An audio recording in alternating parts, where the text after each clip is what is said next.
Medical clinics are using virtual reality or make-believe worlds to treat a growing number of illnesses in patients, from irrational behaviors like a fear of flying to easing the pain of burn victims. The creators of these medical advances are in San Diego this weekend. KUSI's Steve Bosch reports on this convergence of technology and medicine. A headset and computer programs are creating virtual environments specific to individual patients. For some time now, they have been used to successfully treat anxieties and phobias, such as fear of flying or even drug abuse. The reason that this works is because they have this interactivity between what they're doing and exploring the virtual environment. The patient becomes mesmerized by the world of make-believe while being treated in the real world, say by a dentist. They're going to navigate through a virtual world where they will have an opportunity to explore a variety of graphically rich and interesting environments.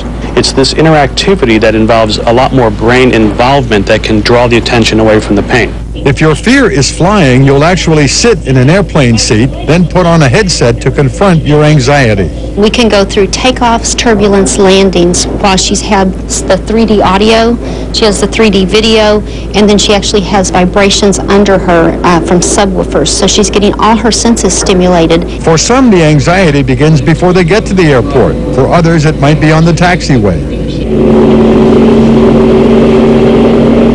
Anxiety starts to build here because sometimes a patient has had a panic attack at this point before. Whatever the cause of the anxiety, that's what virtual world concentrates on. We can focus on just what they're afraid of. So if they're only afraid of takeoffs, we can stop after the takeoff, do another takeoff. We can do 5 or 6 in one session. Be it fear of flying, driving, or public speaking, which are the top 3 fears, the success rate is near 100%. 8 to 10 sessions seems to be enough to get them on the plane and flying comfortably. Virtual therapy is also being fitted into vehicles, 2 cameras and a speaker to keep you from falling asleep at the wheel. Alert, severe drowsiness, unfit to drive, get off the road.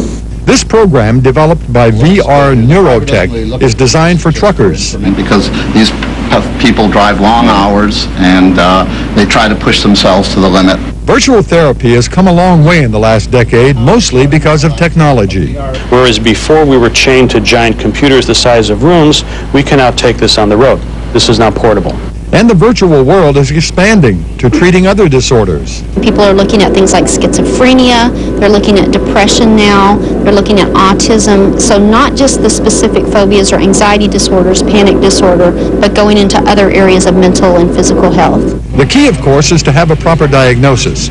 Only then can a team of people, including a technologist, graphic artist, software engineers, a therapist, and doctors, develop a computer program specific to a patient.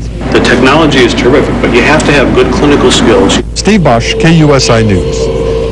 And because many of these virtual worlds are on computer disks, the patient in many cases doesn't necessarily have to drive to a clinic.